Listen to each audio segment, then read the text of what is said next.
அஸ்ஸலாமு அலைக்கும். எல்லாரும் எப்படி இருக்கீங்க? இன்னைக்கு நம்ம என்ன பார்க்க போறோம்னா ரொம்ப ரொம்ப சத்தான கருப்புளுந்தும் எள்ளும் வச்சு இட்லி பொடி செய்யலாமா? 250 கிராம் கருப்புளுந்து இன்னைக்கு எடுத்திருக்கேன். நீங்கள் உடச்சி உளுந்து கூட எடுத்துக்கலாம். கருப்புளுந்தோட ஒரு கைப்பிடி அளவு வெள்ளை உளுந்து சேர்த்துக்கோங்க. அப்போ தான் வறுக்கும் போது நம்மளுக்கு கலர் சேஞ்ச் ஆகிறது தெரியும். கருப்பு உளுந்தில் நமக்கு தெரியாது. அதனால தான் கலர் சேஞ்ச் ஆகி நமக்கு கிடைச்சோடனே இறக்கிட வேண்டியதான். எல்லாமே கொஞ்சமாக எண்ணெய் சேர்த்து வறுத்து எடுத்துக்கோங்க. இந்த இட்லி பொடியை ஒரு தடவை பண்ணி சாப்பிட்டு பார்த்தீங்கன்னா அடிக்கடி பண்ணி சாப்பிடுவீங்க நீங்கள். அந்த அளவுக்கு டேஸ்ட்டாக இருக்கும். அப்புறமா கொஞ்சம் எண்ணெய் விட்டுக்கோங்க. அதில் 10 காஞ்ச மிளகாய் சேர்த்துக்கோங்க.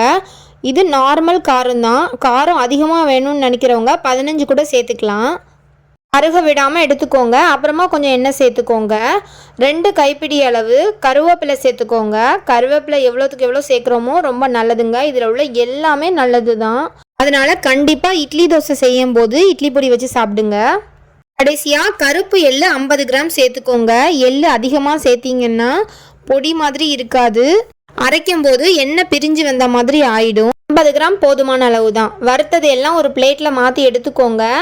எல்லாம் ஆறுனதுக்கு அப்புறமா பெரிய மிக்ஸி ஜாரில் போட்டுக்கோங்க. அதோட 1 டீஸ்பூன் உப்பு, கொஞ்சமாக பெருங்காய பொடி சேர்த்து கொரப்பாக அரைச்சி எடுத்துக்கோங்க. கருப்பு எள்ளும் வெள்ளைப்பூடு மட்டும் கடைசியாக சேர்த்து அரைக்கணும், இல்லைன்னா எண்ணெய் பிரிஞ்சு வந்துடும். ஒரு பூடை எடுத்துக்கோங்க. அதை வறுக்க வேண்டாம். அதாவது ஒரு 10 பல் எடுத்துக்கோங்க. பெருங்காய பொடி 1 டேபிள் ஸ்பூன் சேர்த்துக்கோங்க. இதெல்லாம் சேர்த்ததுக்கப்புறம் மறுபடியும் ஒரு பல் சுட்டு எடுத்துக்கோங்க. அவ்வளோதான், சூப்பர் டேஸ்ட் இட்லி பொடி ரெடி ஆயிடுச்சு. சின்ன பிள்ளைங்களுக்கு கூட ரொம்ப ரொம்ப பிடிக்கும். கண்டிப்பாக ட்ரை பண்ணுங்கள். நல்லெண்ணெய் இல்லைன்னா தேங்காய் எண்ணெய் சேர்த்து சாப்பிடலாம். கருப்பு உளுந்த எல்லாத்துலேயும் சேர்க்க ஆரம்பிங்க. உளுந்தங்களிக்கும் மாவு அரைக்கும் போது கருப்பு உளுந்து சேர்த்து அரைச்சிக்கோங்க. நேரமாக வீடியோ பொறுமையாக பார்த்ததுக்கு தேங்க்ஸ்.